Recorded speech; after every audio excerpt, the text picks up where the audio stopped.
Bonjour, le mouvement des chômeurs-chômeuses de l'Estrie, dans le cadre de la Semaine nationale d'action régionale pour une réforme en profondeur du régime d'assurance chômage, on est là aujourd'hui devant le Centre Service Canada afin de dénoncer le régime d'assurance chômage qu'on avait avant la COVID.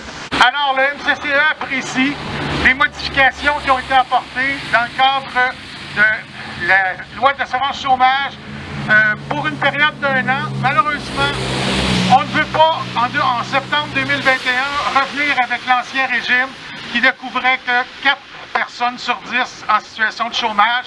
Donc, ce serait inacceptable de revenir à ça. Et ce qu'on demande à la ministre Qualtrough aujourd'hui, c'est de s'engager à mettre en place un véritable processus de consultation en vue de vraiment une réforme, de réformer la loi de l'assurance chômage en profondeur et de façon permanente afin de ne plus exclure personne. Alors, on est là pour ça, puis on va être là jusqu'en septembre 2021 pour rappeler au gouvernement qu'il faut faire de quoi avant l'échéance. La situation des locataires, lorsqu'on a pris au mouvement des chômeurs, c'est important que les revenus des gens qui sont locataires soient plus élevés. Les loyers montent plus vite que les revenus. Ça fait que c'est important qu'il y ait plus de gens possibles qui puissent avoir accès à l'assurance chômage, à un vrai régime qui soit universel, qui soit accessible au plus grand nombre. Et particulièrement sur les femmes qui sont le plus touchées par la COVID, puis qui sont les plus touchées aussi par des salaires plus faibles. C'est important qu'ils puissent avoir accès à l'assurance chômage. Merci.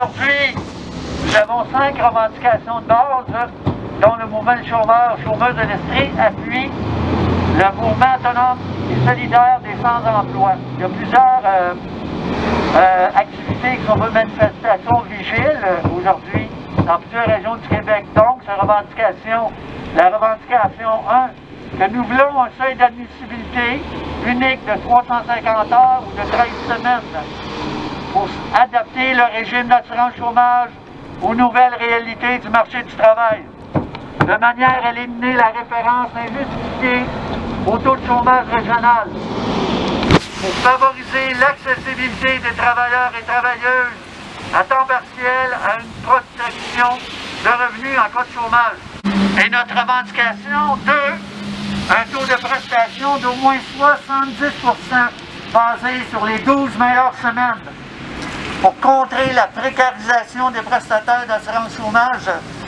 afin d'atténuer l'impact des semaines moins rémunératrices sur le montant des prestations. 3.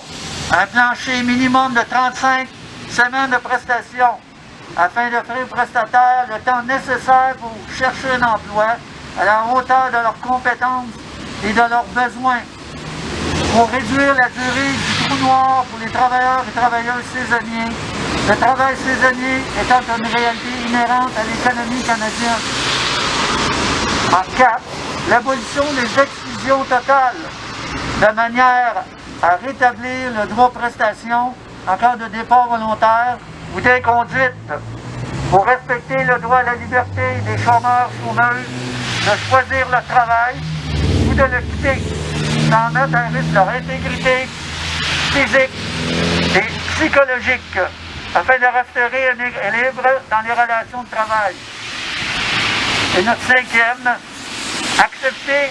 accéder aux prestations régulières sans égard aux prestations maternité, parentale, paternité versées, pour atténuer l'appauvrissement des femmes devant s'absenter de leur travail suite à la naissance d'un enfant, afin de mettre fin à la discrimination systémique envers les femmes dans le régime d'assurance chômage.